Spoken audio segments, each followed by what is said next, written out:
clase y vamos a hacer la presentación. ¿Ya?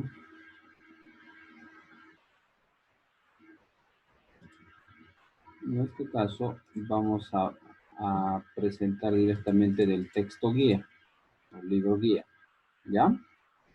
¿Ve mi pantalla? Estoy con el texto. ¿Alguien me confirma?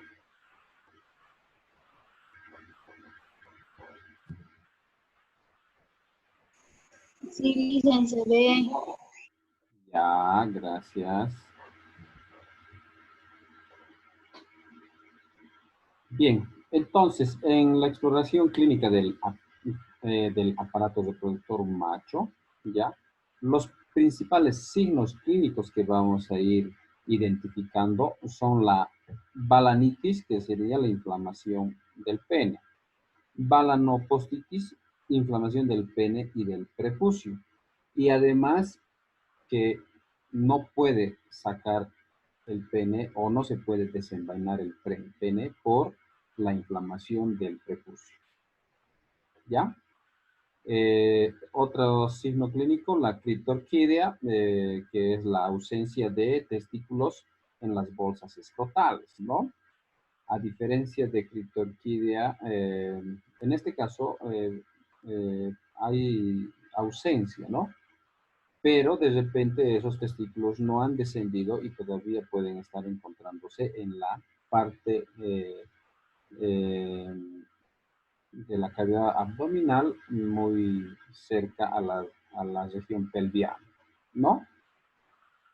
Anorquidia significa que no hay testículos ni en las bolsas escrotales ni tampoco en la cavidad abdominal, en la región pélvica, ¿no? Espermatocele, dilatación quística del epidídimo o con acumulación de esperma, ¿no? Entonces, a la palpación del espermatozoide, seguramente el epidídimo, que se encuentra por los bordes de los testículos, entonces vamos a encontrar con agrandamiento de tamaño en una palpación, ¿no? Externa. Funiculitis, hematocele podría ser acúmulo de sangre en la túnica vaginal o en la vena testicular. Funiculitis, inflamación del cordón espermático luego de la castración. Bueno, podría ser luego de la castración, de repente también por alguna lesión o infección, ¿no? Del cordón espermático o del conducto deferente. Hemospermia, sangre en el líquido seminal. Higromas, inflamación aguda o crónica de la bolsa serosa con distensión de la misma por el exudado, ¿no? De las membranas que cubren al testículo, ¿no? Hidrocele, colecta anormal de líquido claro seroso entre las capas viscerales y parietales y la túnica vaginal, que son las membranas que protegen a los testículos, ¿no? Microorquídea, testículos pequeños. Líbido, ¿no? El deseo o apetito sexual elevado que tiene un macho, ¿no? Por buena presencia o circulación o producción de testosterona generalmente, ¿no? Que la testosterona es la hormona sexual que dan las características de macho, ¿no? Orquitis, inflamación de los testículos. Vesiculitis, inflamación de las vesículas seminales. Postitis, inflamación del prepucio. Priapitis, inflamación del pene. Priapismo, erección peniana de rigidez variable, que no está asociado a una excitación del macho, ¿no? Entre otros signos clínicos que no hay aquí, podríamos aumentar también la fimosis, ¿ya? Que es la inflamación del prepucio y del orificio del prepucio, Parafimosis es cuando el orificio del prepucio suele estrangular al pene que está sobresalido. Generalmente después de que cruza el macho, suele manifestarse a veces o presentarse una parafimosis y por ese estrangulamiento del orificio del prepucio, entonces el pene puede también inflamarse y convertirse en una postitis, ¿no? Bien, entonces, en la vida del veterinario es muy común que muchos propietarios de animales, ¿no? Ya sean ganado, ¿no? Machos, toros, eh, otros perros de raza machos, ¿no? Les van a llevar, ¿no? O les van a llevar, les van a mostrar, quiero que me lo revise, van a decir, ¿no? A este macho. Entonces, más que todo, ¿por qué? Porque quieren ver si los propietarios si tienen características para buen reproductor. Porque normalmente cuando una persona quiere un buen macho es para que sea un buen reproductor, ¿no? Entonces ahí es que se tiene que revisar al detalle principalmente el órgano reproductor macho, ¿no? El aparato urinario y obvio, y en general al animal, ¿no? Las características externas que puede tener de macho, ¿no? Entonces, ¿cuáles son esas características externas que tiene que tener un macho, ya sea de cualquier especie, como les decía, es el gato, ¿no? Normalmente tiene cabeza grande, cuello grueso, ¿ya? Un tamaño, un buen tamaño, sin importar, ¿no? La raza, por decir, ¿qué les digo? Un pequinés, ¿no? Que es de raza enana, ¿no? Pero el pequinés macho tiene que ser, obvio, de un tamaño más o menos bueno con relación a su raza y, obvio, robusto, ¿no? Entonces, esas son las características externas de un buen macho. Y ahí yéndonos hacia la parte del aparato genital. Entonces, lo primero que se tiene que palpar son los testículos, ¿no? El escroto, los testículos, o lo primero que se tiene que inspeccionar. Tienen que ser ligeramente péndulos, ¿no? En porcinos también, ¿no? Obvio, tienen que tener un buen tamaño, tampoco no exagerado, ¿no? Con relación a su cuerpo, puede ser algo anormal, ¿no? Si es muy exagerado. Pero tiene que tener un buen tamaño, tiene que tener buenos tamaños, especialmente si es un animal ya maduro, ¿no? Que está entrando ya a etapa reproductiva, ¿no? Un porcino, año y medio por lo menos, un canino, igual, año y medio, un toro, 2 años, 2 años, 2 a 3 años, ¿no? Y bueno, así sucesivamente por especie y raza, ¿no? Especie, ¿no? Esas son las características que tiene que tener ya el aparato reproductor, ¿no? El prepucio tiene que también estar bastante eh, con las características normales, ¿no? Si es un toro, tiene que estar ligeramente pegado hacia el diente, ¿no? Y si es de raza Nelor o es de raza Gir, entonces ligeramente péndulo, ¿no? Pero un buen tejido no tiene que tener ectoparásitos, no tiene que tener alopecia, ¿no? Robusto, bien alimentado tiene que estar un macho, ¿no? Un macho reproductor, ¿no? Se tiene que desenvainar el pene y, obvio, revisar el tejido peniano de que tenga la característica, el color rosado, generalmente, ¿no? y que manifieste excitación, ¿no? Al momento de del desenvainado que se le pueda hacer para inspeccionar el pene de un macho, ¿no? El glande, la parte de la punta del pene, también tiene que tener características de acuerdo a la especie. No tiene que haber lesiones, ni rasgaduras, ni,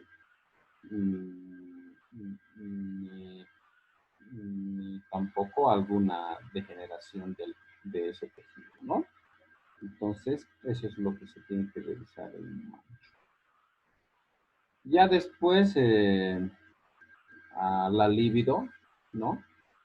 Si hubiera una hembra en celo próximo, entonces se tiene que ver su libido, ¿no? Es una cosa también que tenemos que revisar, si tiene o no tiene buena libido, ¿no? Si es para reproducción, entonces el propietario va a querer que tenga buen libido, ¿ve? Y si no, nos va a pedir ya que se vuelva libidinoso, ¿no ve? Bien, entonces,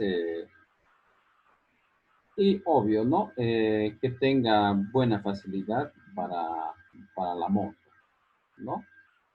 Hay muchos perros de raza especialmente. Mientras más de raza es más inútil para montar y cruzar, ¿no? Y necesitan ayuda y jóvenes hoy en día, perros así de razas puras, puras, puras, es casi pura inseminación artificial.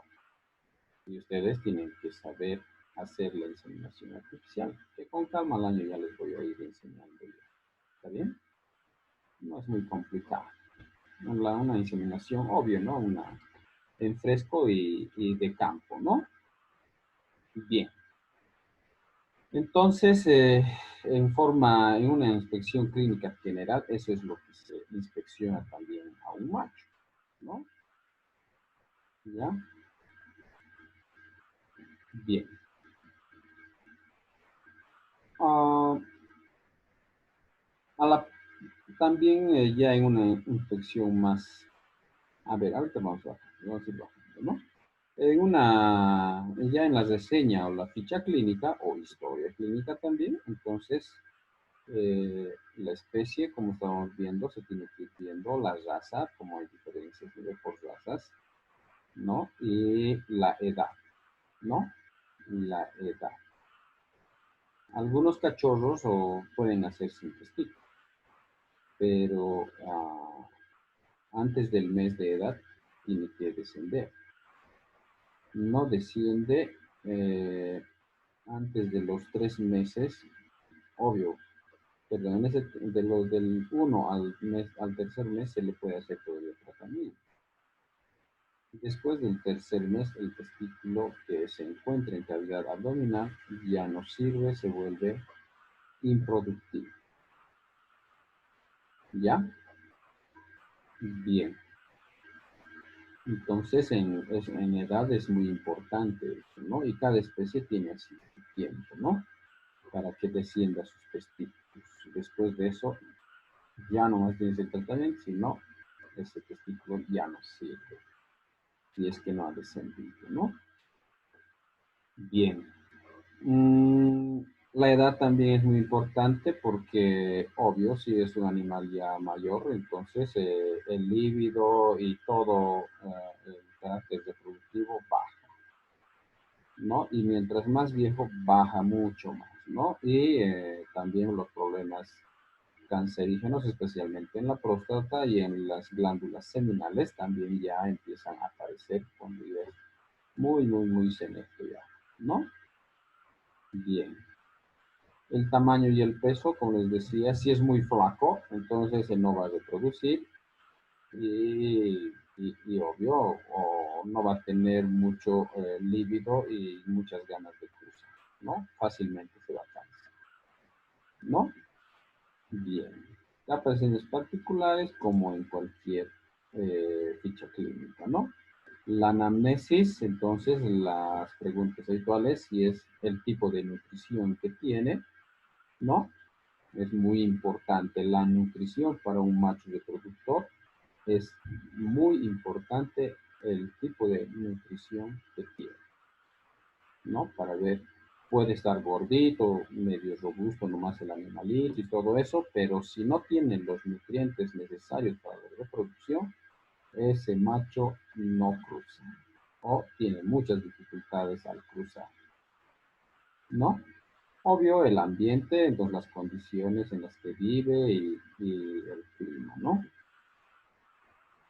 Las instalaciones, cómo vive, dónde vive, también es muy importante ir conociendo, ¿no? Y la sanidad en general. Pues, vacunas, desparasitaciones, inclusive. Es muy importante, no es hacer cruzar a los machos, también no es hacer cruzar nomás con cualquier hembra, ¿ve? Eh, Se tiene que cuidar bastante también, si tenemos un macho reproductor, tiene que tener bastante cuidado también de ver con qué hembra cruza, ¿no? Eso también es parte de la sanidad, ¿no? Obvio, el macho también tiene que estar libre de enfermedades venéreas, especialmente, ¿no ven? Tiene que tener todas sus vacunas y libre de enfermedades venéreas, ¿ya? Eso es lo que se tiene que ir preguntando en la anamnesis con respecto a la sanidad. Bien.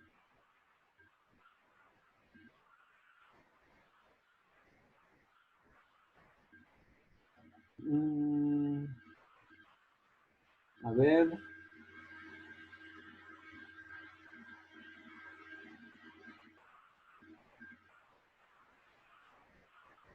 Aquí quería mostrarles una fotografía.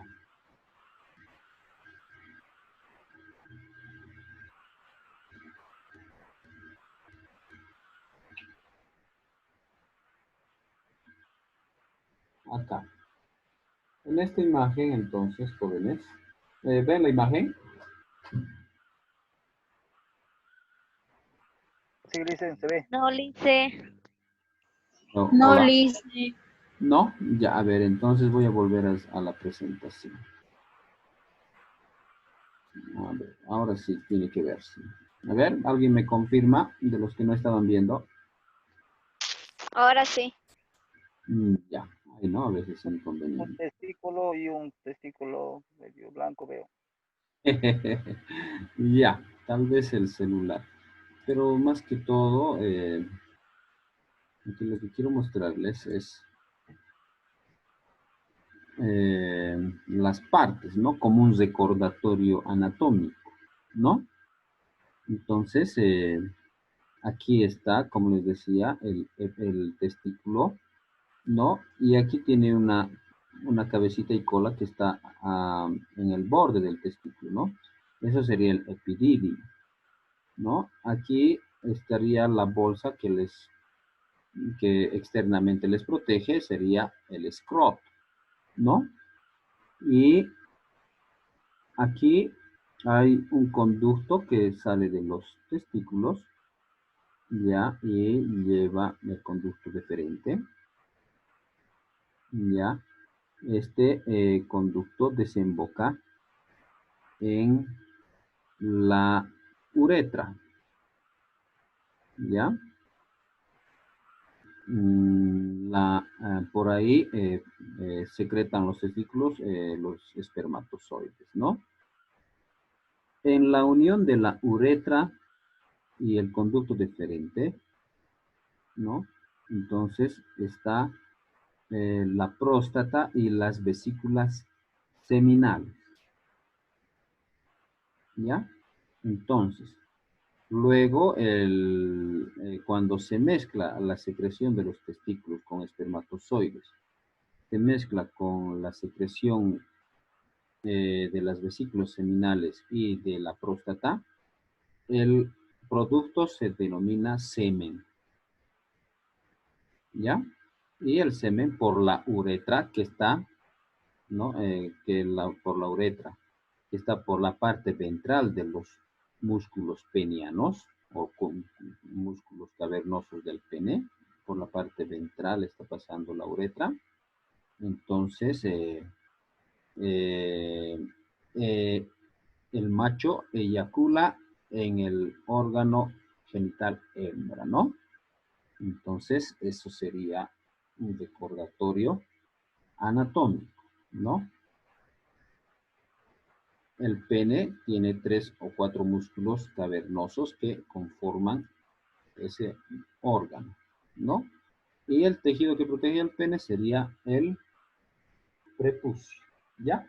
Entonces aquí lo más importante sería la ubicación, como pueden ver, de la próstata y de las vesículas seminales. Están en el inicio de la uretra del macho y si recuerdan, la uretra se inicia justo donde termina la vejiga urinaria, ¿no? Entonces está muy próximo. Ahí. Esos tejidos. Y la denominación, secreción testicular y semen, ¿no? Y eyacular. Entonces, eso sería. Cuando el macho copula, ¿no? A la hembra, ¿no? O eyacula y copula a la hembra, y en perritos se colan, dicen, ¿no ve? Entonces, ¿no ve? Entonces, eso se denomina coito. ¿Ya? Bien. ¿Cómo le dice? ¿Coito? Coito. Coito. Bien, ahora sí, estoy volviendo al examen objetivo general del texto. Guía, ¿me confirman si está ahí en sus pantallas?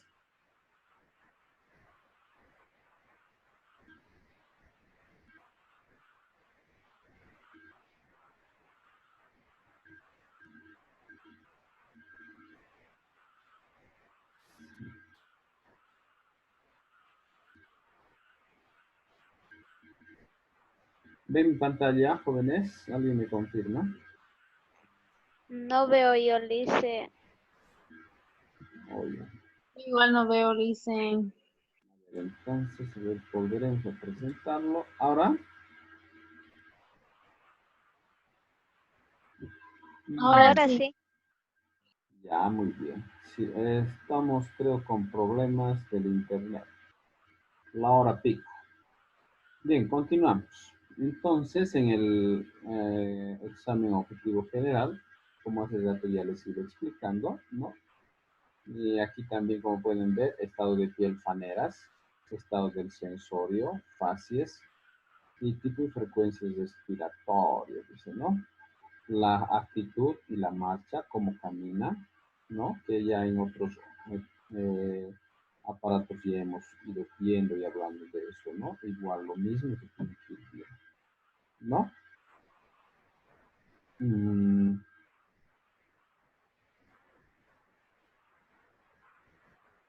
bien, entonces como los otros aparatos, igual, ¿no? Mucosas aparentes, grado de hidratación, linfonódulos, temperatura, frecuencia del pulso, frecuencia cardíaca, llenado de relleno capilar, ¿no?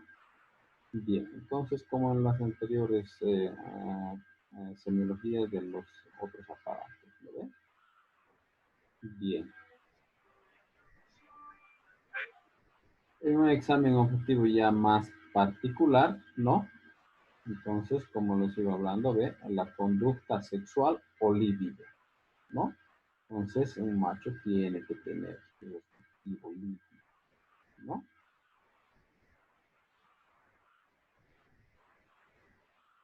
La anafrodisia o apatía es la ausencia completa del conducto sexual, ¿no? Entonces ya pueden aparecer algunos problemas ya más congénitos, ¿no? En la, o anormalidades en su anatomía, ¿no?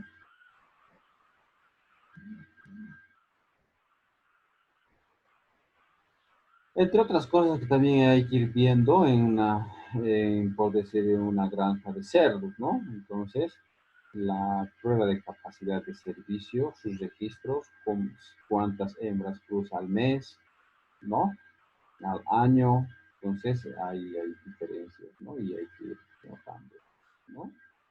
Y a eso se refiere con capacidad de servicio. ¿Ya?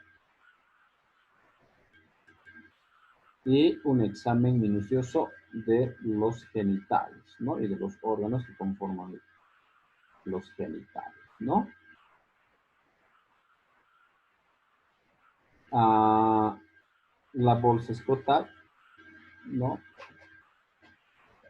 Hay diferencias entre especies, ¿no? El canino lo tiene un poco péndulo, el bovino lo tiene más péndulo que cualquier especie, ¿no? El felino y el porcino lo tienen bastante pegados hacia la parte caudal, ¿no? De la cadera, ¿no? O de la región caudal, ¿no? Y el equino es relativamente péndulo, ¿no? Entre algunas diferencias del escroto, ¿no? Y obvio, también las ubicaciones, ¿no? Canino un poco oblicuo, rumiante felino, porcino recto, ¿no? O vertical, y el equino lo tiene en forma horizontal el testículo, ¿ve? Porque el testículo tiene una relativa forma ovoide, ¿no ve?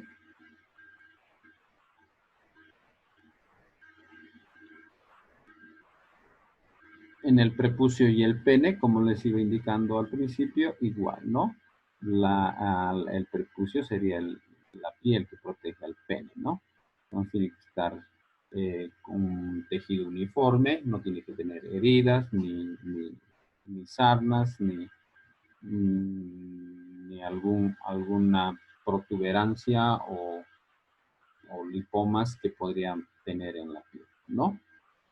Su orificio prepucial también tiene que tener un tamaño relativamente uniforme por el que el pene pueda salir es relativamente fácil y también pueda cesar con facilidad, ¿no?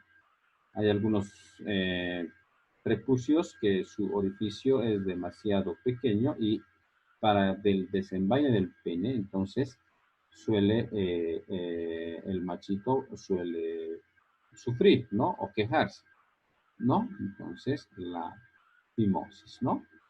Y, y hay algunos que lo tienen relativamente muy grandes, sus orificios prepuciales. Y el pene ni siquiera está erecto y se sale, ¿no? Y si es ese tipo de problemas, entonces el pene fácilmente se va a infectar. Vamos a ver problemas de infección, ¿no? Secreción mucopurulenta, ¿no? Secreción blanquecina, ¿no? Bueno, hay también alguna pequeña secreción que suele manifestar eh, el pene y se sale a la parte exterior por el orificio prepucial, ¿no? En pequeña cantidad y es así más o menos color medio amarillento blanquecino. Eso se denomina esmegma.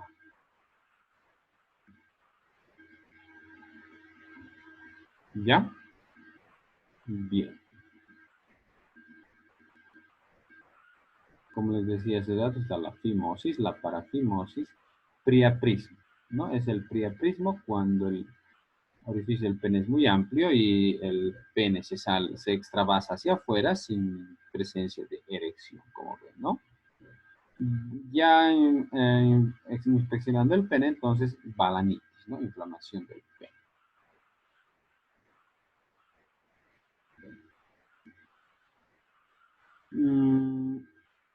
En la inspección de la bolsa escrotal, hay que identificar si la bolsa escrotal es demasiado grande con relación a los testículos. ¿Por qué? Porque si es demasiado grande la bolsa escrotal, los testículos fácilmente en su parte interior pueden girarse en su mismo eje y provocar una torsión del paquete testicular que comprende en una arteria, vena testicular. Y el testículo se muere o se necrosa y se muere, ¿no? Y se va a manifestar con oscurecimiento de los testículos, ¿no? Por falta de sangre y oxígeno, ¿no?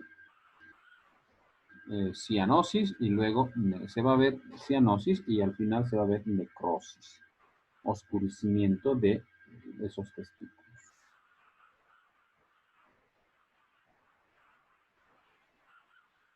Biometría testicular se refiere a medir los testículos. Cada especie tiene un determinado tamaño y ese tamaño más o menos tiene que medir, ¿no?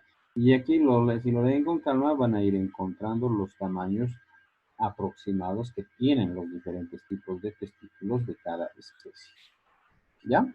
Por tiempo no lo vamos a obvio leer, así lo vamos a pasar un poco por encima, ¿no? Pero tienen que conocerlo, ¿no ven? Obvio, el epididimo también tiene que estar con relación hacia el tamaño del testículo, ¿no?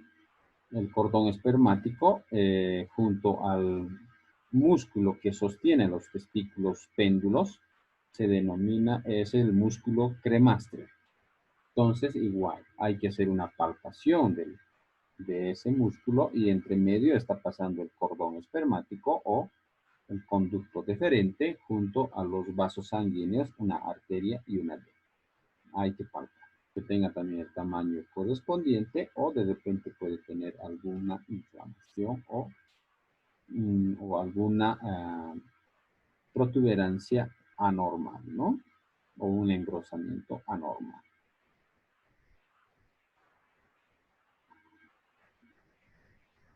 Palpación, ¿no? Palpación va a ser el método de exploración física que más se va a usar, ¿no? En esta parte.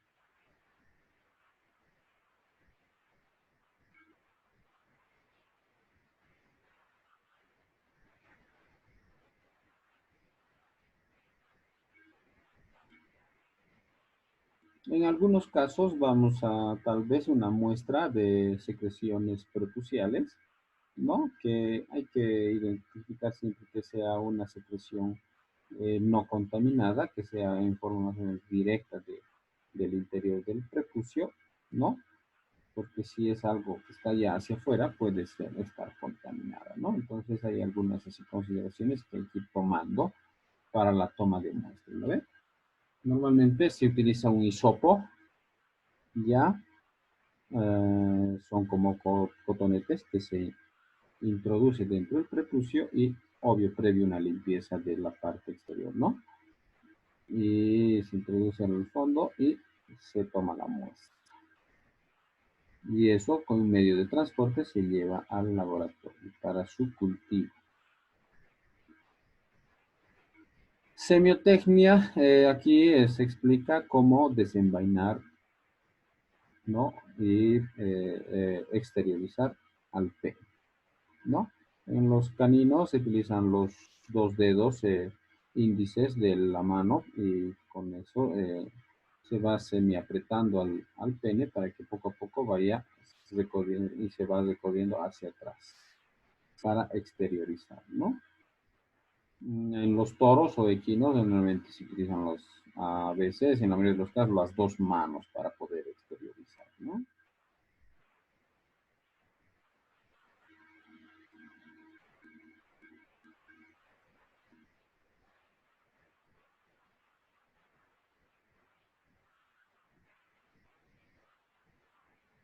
Ultrasonografía o ecografía. Y en los métodos o exámenes complementarios, la ultrasonografía son los que se utilizan. Esto especialmente para ir inspeccionar las vesículas seminales y la próstata, ¿no? En esos casos es cuando se utiliza más eh, la ecografía, al igual que la radiografía, ¿no? Tal vez en algunos casos, pues, la radiografía también puede servir para los testículos. Análisis cromosómico en Bolivia creo que no he visto todavía, pero bueno, más se puede hacer análisis hormonales de cantidad de testosterona que puede estar circulando en el cuerpo del animalito, ¿no? Esto se verifica en sangre. Biopsia testicular, bueno, quirúrgicamente, ¿no? Espermiograma, esto sí. Esto sí es bastante frecuente, ¿no? Se tiene que tomar una muestra de semen del macho, obvio, estimulando y excitando al animal. Generalmente para esto hay que utilizar una hembra en celo y en ese momento se le, se le estimula, ¿no? Obvio con la mano, ¿no? Y en una bolsa colectora se puede hacer la toma de muestras de la secreción seminal. En ese semen que se toma, se le coloca en un portaobjeto y se coloca eh, una gota de Lugol, ¿no? Para aclarar el semen y se ve al microscopio, ¿no? Y ahí se hace un recuento de los espermatozoides y se identifica la calidad de espermatozoides que tiene y la cantidad de espermatozoides, ¿no? Entonces es normalmente eso, un examen del espermiograma a través de microscopio. Externamente, una inspección macroscópica, ¿no? O a simple vista, se tiene que evaluar el volumen. También hay medidas, la mensuración, qué cantidad de secreción tiene, ¿no? Un cerdo, por ejemplo, tiene 300, 400 ml, ¿no? A veces a 500 ml puede llegar, ¿no? Un toro, por ejemplo, son 50, 100 ml, 150 ml. Canino igual, 50 ml, ¿no? Perdón, 15 a 20 ml, ¿no? Entonces hay referencias del volumen también. Obvio, el color característico medio amarillento blanquecino, ¿no? Y la densidad tiene que estar ligeramente viscoso, ¿no? Y si es muy aguachento, entonces puede ser de que por desnutrición o una falta de excitabilidad, entonces salga muy aguachento o diluido y eso significa que hay baja cantidad de espermatozoides, ¿no? Bien. Entre otras cosas, también el pH se puede medir o la presencia de cuerpos extraños, ¿no? Bien.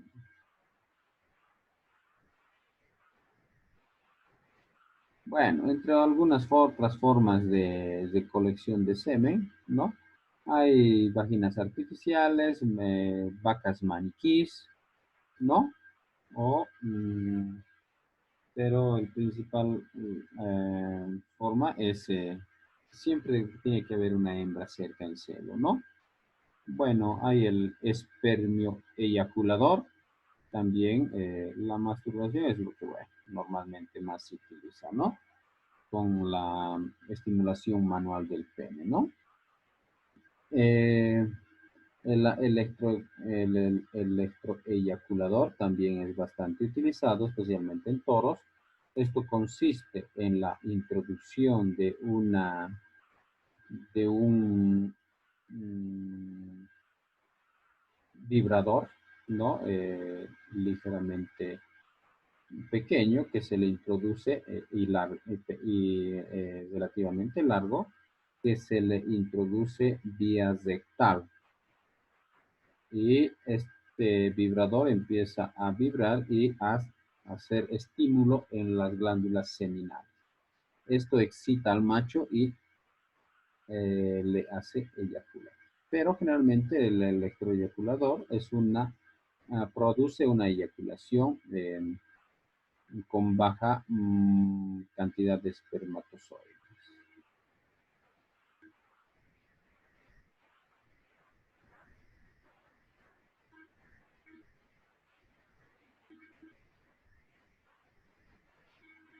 Bien, entonces al microscopio, entre las principales cosas que se tienen que ver es, como les la cantidad, la motilidad, o sería el movimiento de los espermatozoides, y espermatozoides anómalos.